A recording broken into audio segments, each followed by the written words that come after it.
Mr. Rader, I need to find out more information. On that particular day, the 15th day of January, 1974, can you tell me where you went to kill Mr. Joseph Otero? I think it's 1834, Edgemore. All right. Can you tell me approximately what time of day you went there? Somewhere between 7 and 7:30. This particular location, did you know these people? No, that's no, that was part of my, I guess my what you call fantasy. These people were selected. All right. So you Okay. you were engaged in some kind of fantasy during this period of time? Yes, sir. All right. Now, when you use the term fantasy, is this something you were doing for your personal pleasure? Sexual fantasy, sir. I see. So you went to this residence, and what occurred then? Well, I had did some thinking on what I was going to do to either Mrs. Otero or Josephine, and basically broke into the house, or didn't break into the house, but when they came out of the house, I came in and confronted the family, and then we went from there. All right. Had you planned this beforehand? To some degree, yes. After I got in the house, I lost control of it, but it was, you know, in the back of my mind, I had some ideas what I was going to do, but I basically panicked that first day. So Beforehand, did you know who was there in the house? I thought Mrs. Otero and the two kids, the two younger kids, were in the house. I didn't realize Mr. Otero was going to be there. All right. How did you get into the house, Mr. Rader? I came through the back door, cut the phone lines, waited at the back door, had reservations about even going or just walking away, but pretty soon the door opened and I was in. All right. So the door opened. Was it open for you, or did something? I think one of the kids, I think the junior, or not junior, yes, the younger, Joseph opened the door. He probably let the dog out because the dog was in the house at that time. All right. When you went into the house, what happened then? Well, I confronted the family, pulled a pistol, confronted Mr. Otero, and asked him to, you know, that I was there to basically, I was wanted to get the car. I was hungry, food. I was wanted, and asked him to lie down in the living room. And at that time, I realized that wouldn't be a really good idea. So I finally, the dog was a real problem. So I asked Mr. Otero if he could get the dog out. So he had one of the kids put it out, and then I took him back to the bedroom. You took who back to the bedroom? The family, to the bedroom, the 4 members. All right. What happened then? At that time, I tied him up. While still holding him at gunpoint? Well, in between tying and yes. Yeah. All right. After you tied them up, what occurred? Well, they started complaining about being tied up, and I re-loosened the bonds a couple of times. Tried to make Mr. Otero as comfortable as I could. Apparently had a cracked rib from a car accident, so I had him put a pillow down for his head. Had he put a, I think he's Parker or a coat underneath him. They talked to me about, giving the car and whatever money. I guess they didn't have very much money. And there I realized that, I didn't have a mask on or anything. They already could ID me, and made a decision to go ahead and put him down, I guess, or strangle him. All right. What did you do to Joseph Otero Sr.? Joseph Otero? Yeah, Okay. Joseph Otero Sr., Mr. Otero, the father. Put a plastic bag over his head and then some cords and then tightened it. And this was in the bedroom. Yes, sir. Did he, in fact, suffocate and die as a result of this? Not right away. No, sir, he didn't. What happened? Well, after that, I did Mrs. Otero. I had never strangled anyone before, so I really didn't know how much pressure you had to put on a person or how long it would take. But Was she also tied up there in the Yes, bedroom? yeah, both their hands and their feet were tied up. She was on the bed. Where were the children? Josephine was on the bed, and Junior was on the floor at this time. So we're talking first of all about Joseph Otero. So you put the bag over his head and tied it, and he did not die right away. Can you tell me what happened in regards to Joseph? He moved over real quick, and I think tore a hole in the bag, and I could tell that he was having some problems there. But at that time, the whole family just went panicked on me, so I worked pretty quick. I got What did Mrs. you? You worked pretty quick. Well, What I mean, did you do? I strangled Mrs. Otero, and she went out, or passed out. I thought she was dead. She passed out. Then I strangled Josephine. She passed out, or I thought she was dead. And then I went over and put a bag on Junior's head, and then if I remember right, Mrs. Otero came back. She came back and. Sir, let me ask you about Joseph Otero Sr. You Senior? indicated he had torn a hole in the bag. And what did you do with him then? I put another bag over it, or either that or if I recollect, I think I put either a cloth or a T-shirt or something over his head, and then another bag, and then tighten it down. Did he subsequently die? Well, yes. I didn't just stay there and watch him. Then I was moving around the room. But All right, so you indicated you strangled Mrs. Otero after you had done this. Is that correct? now I went back and strangled her again, and that finally killed her at that time. So this is in regards to count 2. You had, first of all, put the bag over Joseph Otero's head, and he tore a hole in the bag. Then you went ahead. Did you strangle Mrs. Otero then, Okay. or did you go First back? of all, Mr. Otero was strangled, or a bag put over his head and strangled. Then I thought he was going down, and I went over and strangled Mrs. Otero. And I thought she was down.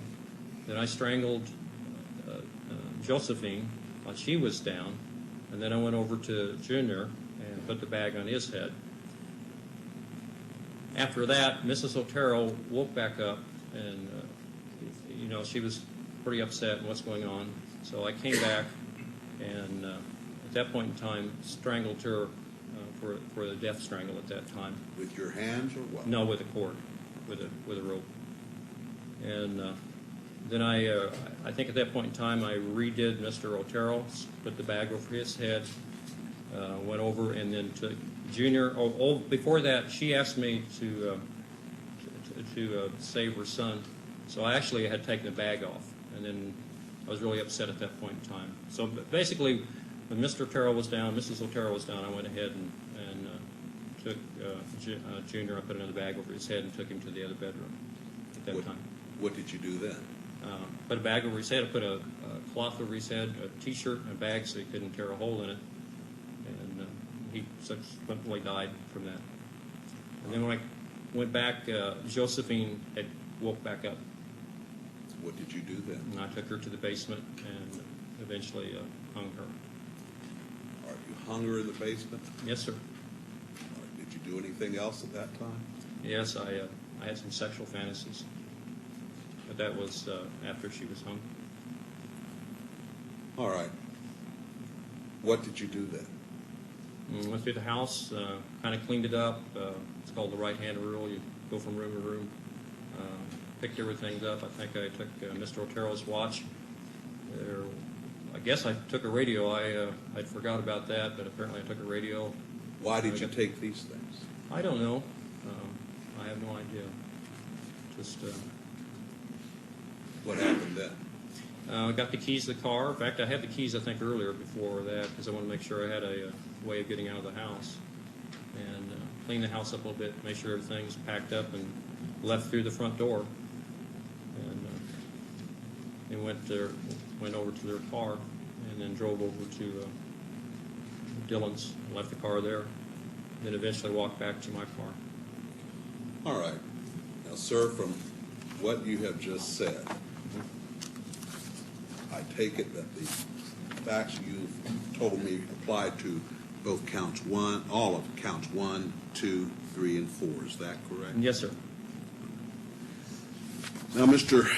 Rader. Your Honor, Yes. there's one thing that needs to be corrected on that record, and that is originally, I believe, he indicated 1834 Edgemore. The address was actually 803 Edgemore. All right, but I'd ask you if it occurred in Sedgwick County. He indicated what had happened. I don't believe the exact address is important.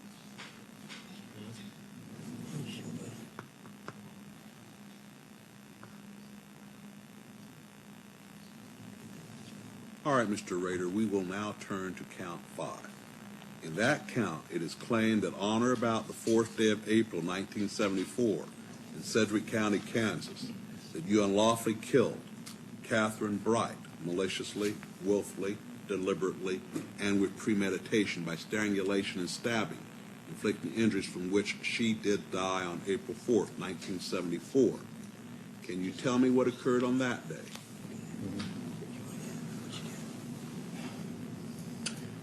Well, I don't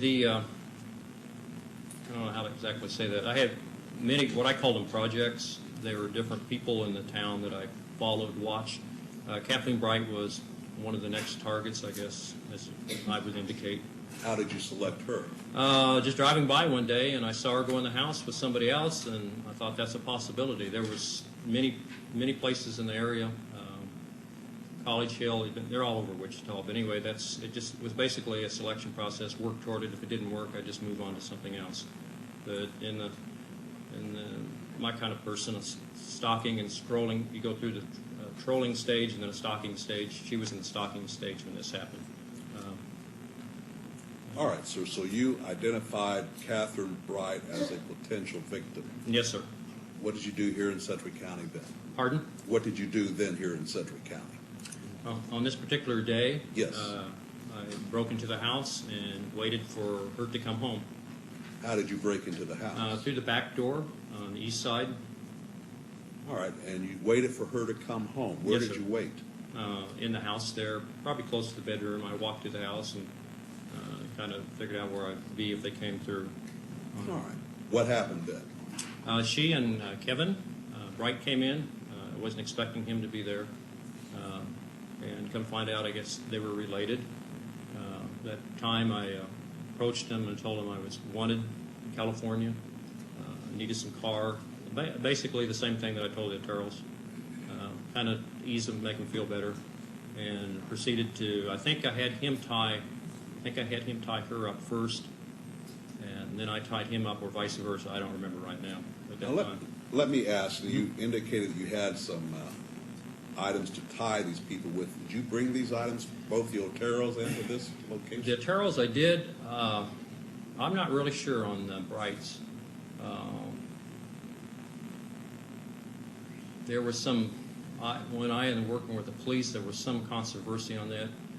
Probably more likely I did, but if I had brought my stuff and used my stuff, Kevin would probably be dead today. All right. I'm not bragging on that. It's just a matter of fact. It's the bonds I tied him up with that he broke them. So, and that, All right. and maybe same way with Catherine. It got out of hand. All right. Now, you indicated that you believe you had Kevin tie Catherine up. Mm-hmm. Tell me what happened then. Okay, I moved. After I really can't remember, Judge, whether I had her tie him up or she tied him up. But anyway, I moved. Basically, I moved her to another bedroom, and he was already secure there by the bed. I tied his feet to the bedpost, at the bottom of the bedpost, so he couldn't run. Kind of tied her in the other bedroom, and then I came back to strangle him. And at that time, we had a fight. Were you armed with a handgun at that time also? Yes, I had a handgun. What happened when you I came back? actually had two handguns. When I started strangling, either the garment broke or he broke his bonds and he jumped up real quick like. I pulled my gun and quickly shot him. I hit him in the head. He fell over. I could see the blood, and as far as I was concerned, I thought he was down and was out, and then went and started to strangle Catherine.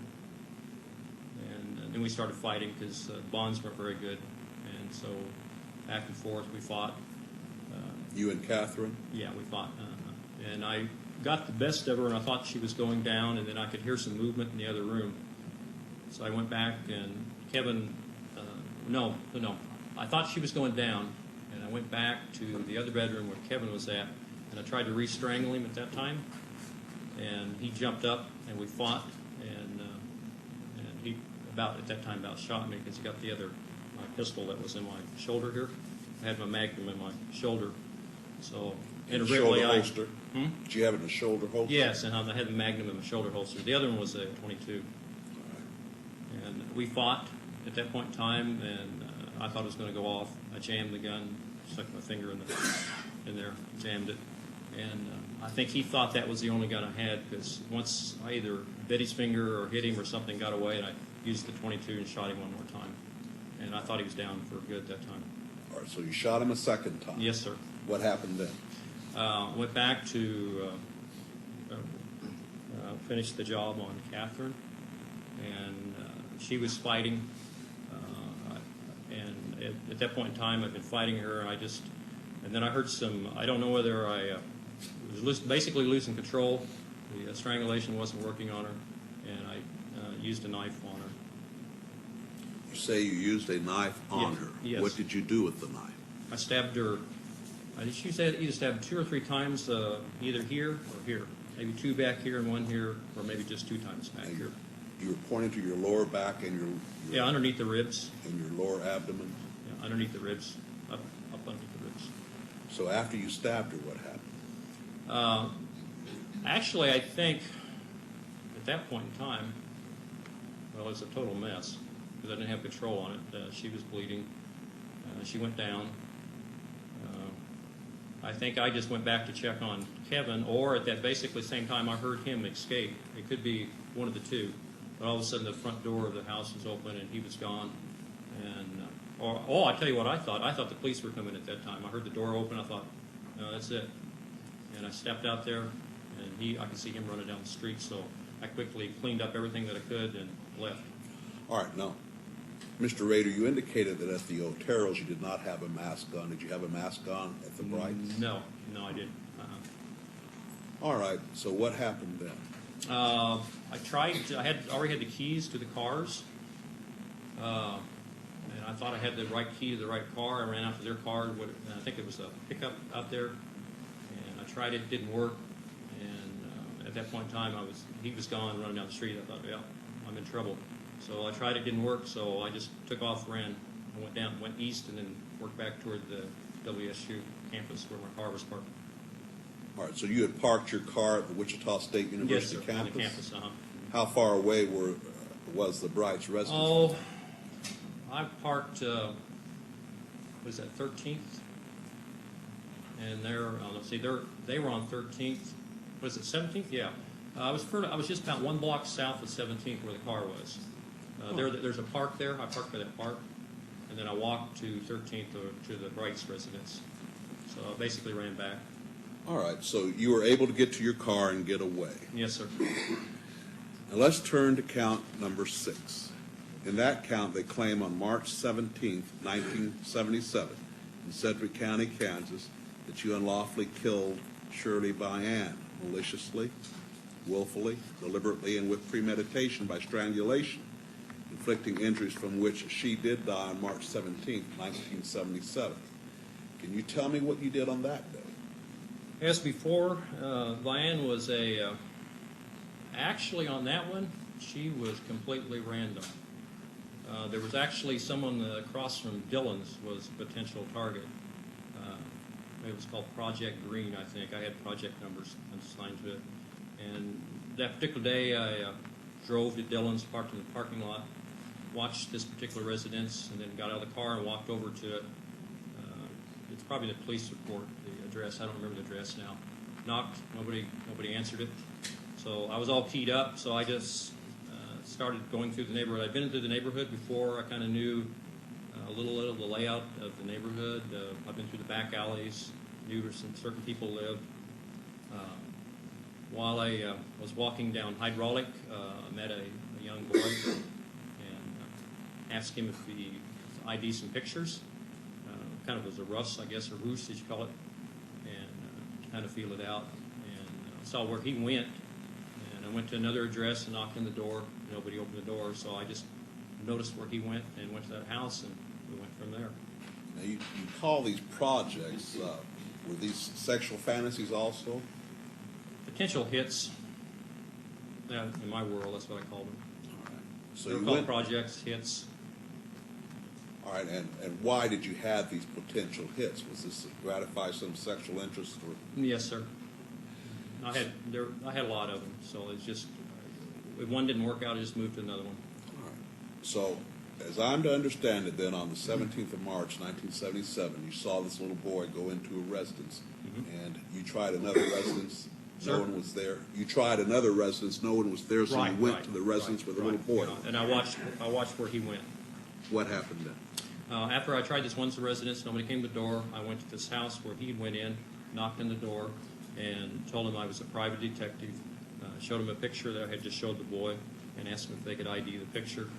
And at that time, I had the gun here, and I just kind of forced myself in. I just walked in, just opened the door and walked in, and then pulled a pistol. What gun? What pistol? 357 Magnum.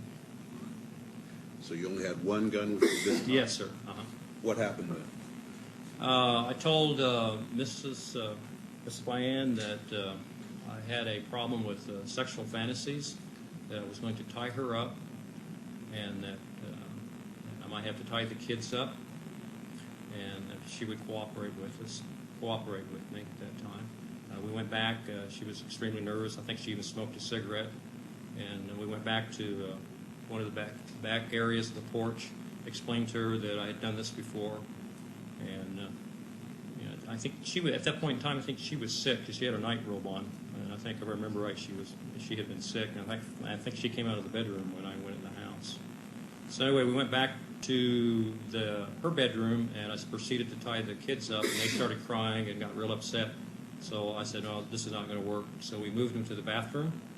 She helped me, and then I tied the doors shut. We put some toys and blankets and odds and ends in there for the kids, make them as comfortable as we could. We tied one of the bathroom doors shut so they couldn't open it, and she went back and helped me shove the bed up against the other bathroom door. And then I proceeded to tie her up. She got sick, threw up, got her a glass of water, comforted her a little bit, and then I went ahead and tied her up, and then put a bag over her head and strangled her. All right. Was this a plastic bag also? Yes, sir. I think it was, but I could be wrong on that. Okay, you put a bag. It was something. I'm sure it was a plastic bag. Yeah. Now you say you put a bag over her head and strangled her. What did you strangle her with? I think on that I had tied her legs to the bedpost and worked up with the rope all the way up, and then what I had left over I looped over her neck. All right, so you used this rope to strangle her. Yes, I think it's the same one that I tied her body with. All right, what happened then?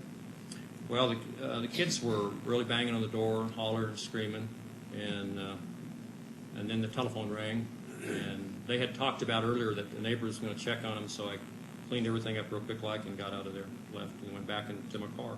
Now, when you say you cleaned everything, Well, I mean, put my stuff. I had a briefcase, whatever I had laying around, the ropes, tape, cords. I threw that in there.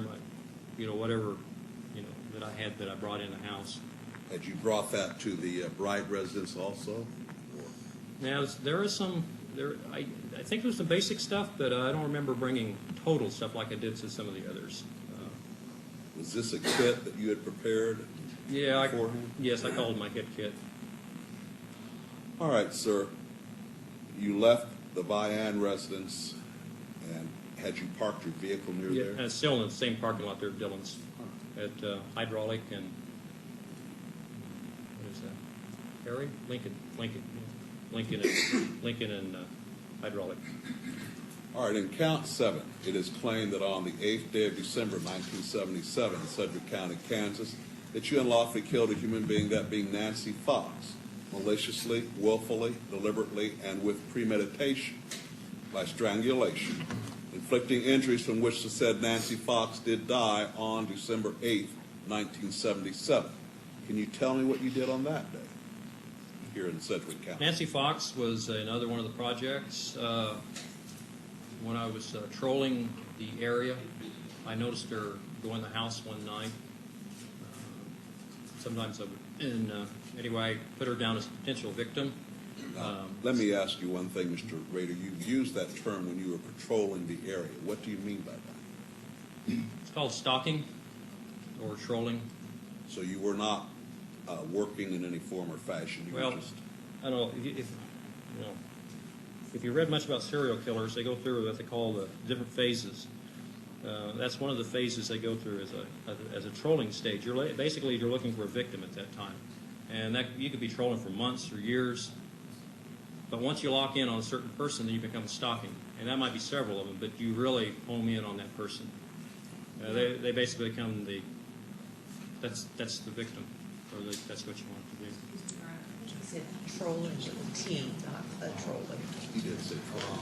I thought he said patrolling. Oh, okay. All right. No, I wasn't working, sir. All right. No, this was off my hours. All right, so you basically identified Nancy Fox as one of your projects. What happened then?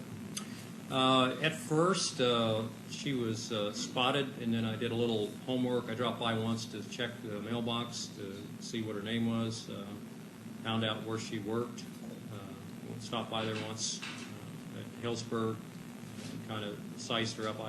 The more I knew about a person, the more I felt comfortable with it. So I did that a couple of times. And then I just selected a night, which was this particular night, to try it, and it worked out. All right. Can you tell me what you did on the night of December 8th, 1977? Now, about 2 or 3 blocks away, I parked my car and walked to that residence. Knocked at the door first to make sure, see if anybody was in there, because I knew she arrived home at a particular time from where she worked. Nobody answered the door, so I went around to the back of the house, cut the phone lines. I could tell that there wasn't anybody in the north apartment. Broke in and waited for her to come home in the kitchen. All right. Did she come home? Yes, she did. What happened? I confronted her, told her there I had a problem, sexual problem, that I would have to tie her up and have sex with her. She was a little upset. We talked for a while. She smoked a cigarette. While we smoked a cigarette, I went through her purse, identifying some stuff. And she finally said, well, let's get this over with so I can go call the police. And I said, okay. And she said, can I go to the bathroom? And I said, yes. She went to the bathroom and I told her when she came out to make sure that she was undressed. And when she came out, I handcuffed her. And I don't really remember whether... Sir? You handcuffed her? You had a pair of handcuffs? Yes, sir. What happened then? Well, anyway, I handcuffed her, had her lay on the bed, and then I tied her feet, and then I was also undressed to a certain degree, and then I got on top of her, and then I reached over, took either her feet were tied or not tied. But anyway, I think I had a belt. I took the belt and then strangled her with the belt at that time. All right. After you had strangled her, what happened then? Okay. After I strangled her with the belt, I took the belt off and retied that with pantyhose real tight, removed the handcuffs, and tied those with pantyhose. Can't remember the colors right now. I think I maybe retied her feet, what they hadn't already. They were probably already tied, her feet were. And at that time, masturbated, sir. All right. Had you had sexual relations with her before? No. I told her I was, but I did not. So you masturbated, then what did you do? Dressed and then went through the house, took some of her personal items and kind of cleaned the house up, went through it, checked everything, and then left. All right. Your Honor, who was that? The address? He's established it was in Sedgwick County. I don't know the exact address. For purposes of this, it's in Sedgwick County. Do you remember the address, Mr. Rady? Remember the address? Miss Fox, he's asking. Oh, Fox? 913 or 903? No, I sure don't. I know it was on Persian, South Pershing. That's all I don't. Here in Wichita? It was a 9. It was 9 something, sir, but I don't remember the other digits. It's 843. And,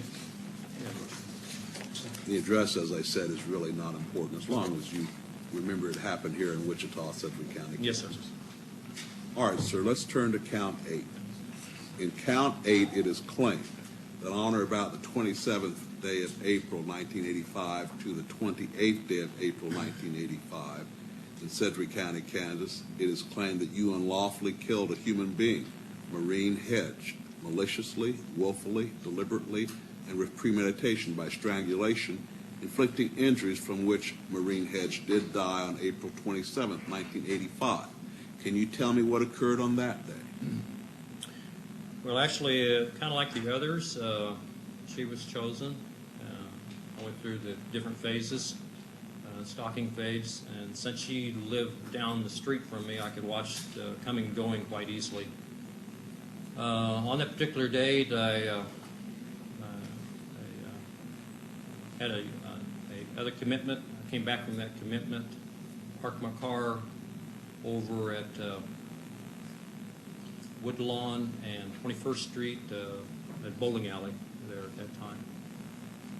Before that, I dressed until I had some other clothes on. I changed clothes. I went to the bowling alley, went in there, the precincts of bowling, called a taxi.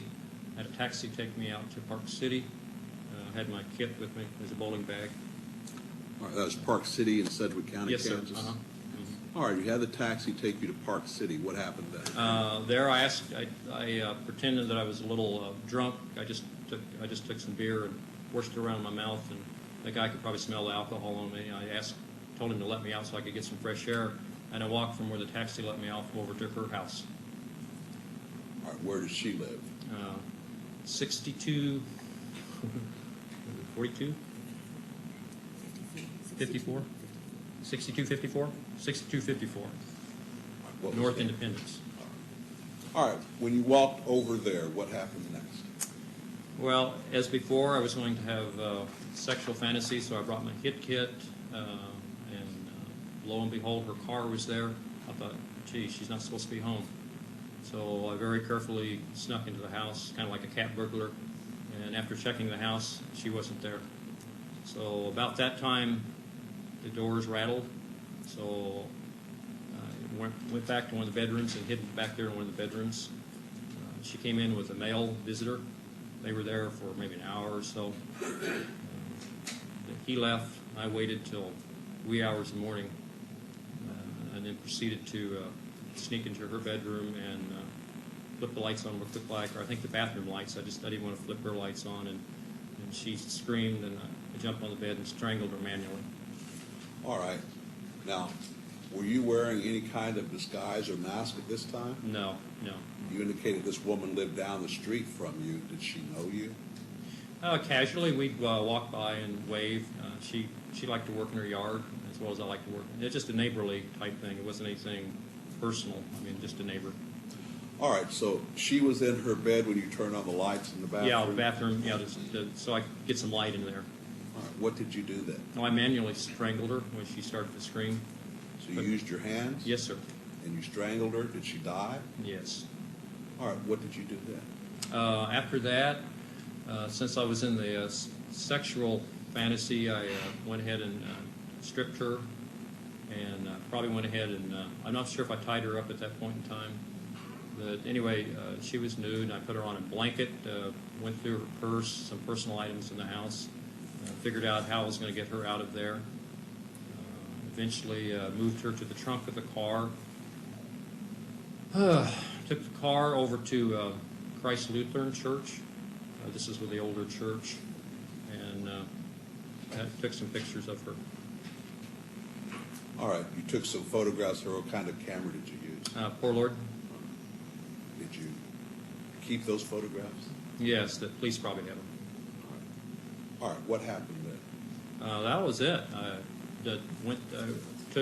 She went through. I tied it. She was already dead, so I took pictures of her in different forms of bondage, and that's probably what got me in trouble was the bondage thing. So anyway, that's probably the main thing. But anyway, after that, I moved her back out to the car, and then we went east on 53rd.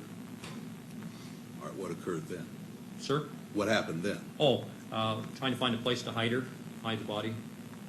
Did you find a place? Yes, yes I did. Where?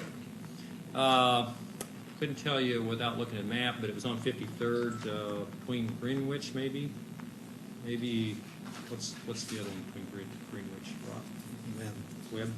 I think between Webb and Greenwich, I found a ditch, a low place on the north side of the road, and hit her there. All right, you say you hit her there. Well, too. there was some trees, some brush, and I laid that over the top of her body. All right, so you removed the body from the car, put her in the ditch, and then laid some brush over the body. Yes, sir. All right. Sir, in count 9, it is claimed on or about the 16th day of September 1986 in Sedgwick County, Kansas, that you unlawfully killed a human being, Vicki Wegerle, maliciously, willfully, deliberately, and with premeditation by strangulation, inflicting injuries from which the said Vicki Wegerle did die on September 16th, 1986. Can you tell me what you did here in Sedgwick County on that day that makes you believe you are guilty? Again, Vicki Wegerle was another potential victim. I went through those different phases, locked in on her, as I would call it, and decided that I would try that date. I used Roos as a telephone repairman to get in their house. Drove there in my own personal car around lunchtime, during lunch hour, or approximately that time. It was earlier in the morning than that. And I actually went somewhere else and changed my clothes, what I call my hit clothes. And, Hit clothes? Hit clothes, basically different, things that I'd need to get rid of later. Not the same kind of clothes that I had on. I don't know what other better word to use it, crime clothes or hit clothes. I just call them hit clothes. Anyway, I walked from my car as a telephone repairman. As I walked there, I donned the telephone helmet. I had a briefcase. Went to one other address just to kind of size up the house. I'd walked by it a couple times, but I wanted to check it a little bit more. As I approached it, I could hear a piano sound. And went to this other door, knocked on them, and told them we were recently working on telephone repairs in the area.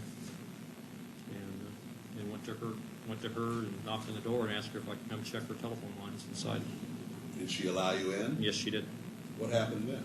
Went over and found out where the telephone was, simulated that I was checking the telephone. I had a make-believe instrument, and after she was looking away, I drew a pistol at her and asked her if she'd go back to the bedroom with me. Was this the same .357 Magnum you'd used? No, earlier? this was a different one. Different pistol. Or you asked her to go back to the bedroom with you after drawing a pistol on her? Yes, sir. What happened then? I told her, we went back to the bedroom, I told her I was going to have to tie her up. She was very upset, and I think I used some material that was in, and that's another thing, I'm not sure, but I think I used the material that they had in their bedroom, and after I tied her hands, she broke that and we started fighting, and we fought quite a bit, back and forth. All right, she was physically fighting you? Oh, yeah, yes, sir. Mm-hmm. What happened then? Finally got the hand on her and got a nylon sock and started strangling her. So you wrapped the stocking around her neck? Yes. Mm-hmm. What happened then? I finally gained on her and put her down, and I thought she was dead, but apparently she wasn't. But after she was down and not moving anymore, I rearranged her clothes a little bit and took some quick photos. I think 3 of them, if I remember. And then after that, there was a lot of commotion. She had mentioned something about her husband coming home, so I got out there pretty quick. The dogs were raising a lot of cane in the back. The windows were all open to the house. A lot of noise when we were fighting. So I left pretty quickly after that. Put everything in the briefcase and had her. I'd already gone through her purse and got the keys to the car and used their car for my getaway car.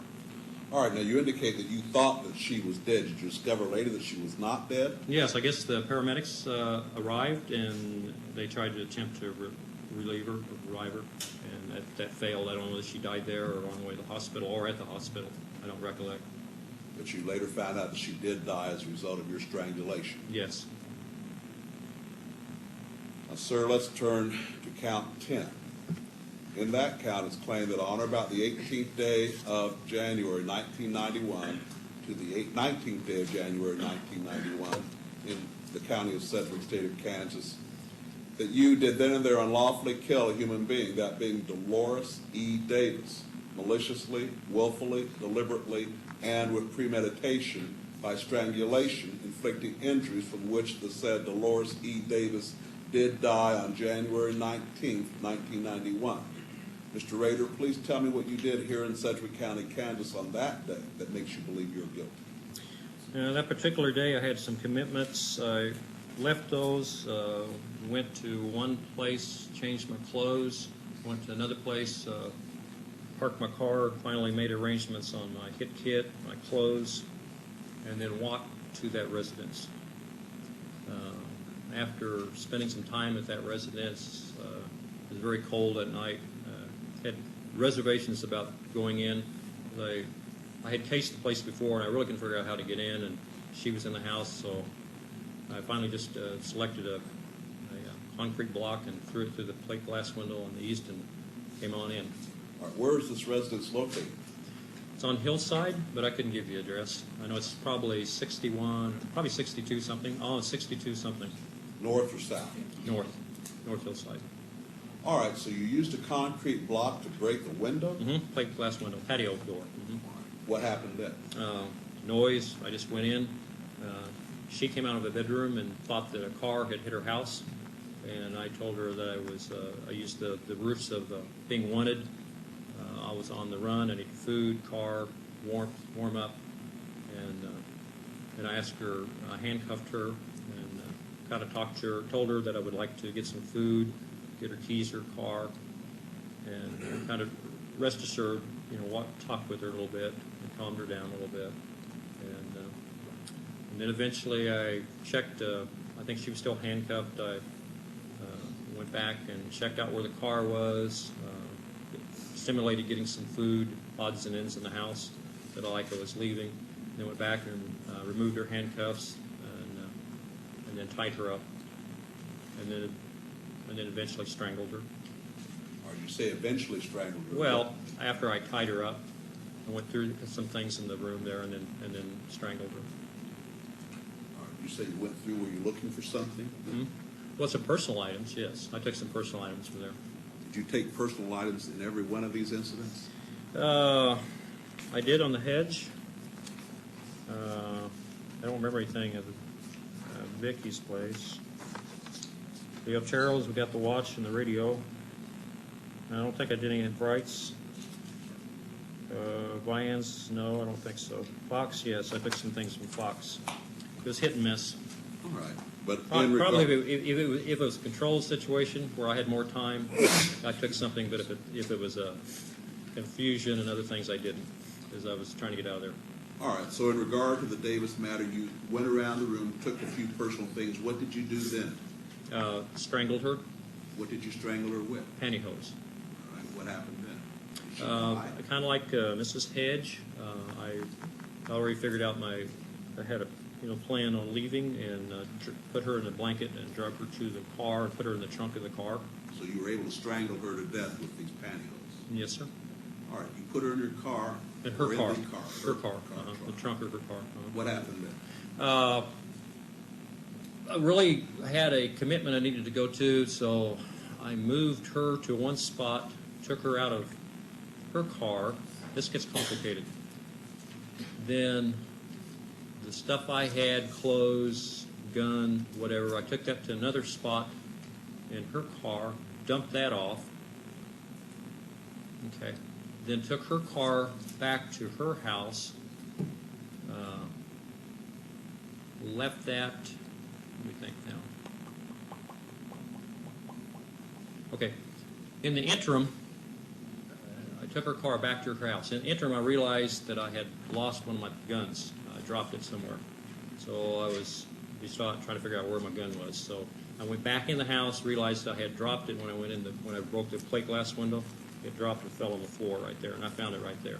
So that solved that problem. Anyway, I went back out, threw the keys, checked the car real quick, and threw the keys up on top of the roof of her house, walked from her car back to my car, took my car, drove it back, and I either dropped more stuff off or I picked her up and put them in my car. And then I drove up northeast of Sedgwick County and dropped her off underneath the bridge. All right. So all of these incidents, these 10 counts, occurred because you wanted to satisfy a sexual fantasy. Is that correct? Yes. Does any party desire any further matters be put on the record at this time? No, Your Honor. All right, you may be seated, Mr. Rader. I will find that you, Dennis L. Rader, have knowingly, intelligently, and voluntarily waived your constitutional rights and entered your pleas of guilty. I will find that you understand the nature of the charges and the consequences of your pleas. Based upon your statements to the court, I will find there are factual bases for each of these pleas of guilty. I will accept these pleas of guilty and adjudge you, Dennis L. Rader, guilty of murder in the first degree in count 1, a Class A felony, murder in the first degree in count 2, a Class A felony, murder in the first degree in count 3, a Class A felony, murder in the first degree in count 4, a Class A felony, murder in the first degree in count 5, a Class A felony, murder in the first degree in count 6, a Class A felony, murder in the first degree in count 7, a Class A felony, murder in the first degree in count 8, a Class A felony, murder in the first degree in count 9, a Class A felony, and murder in the first degree in count 10, a Class A felony.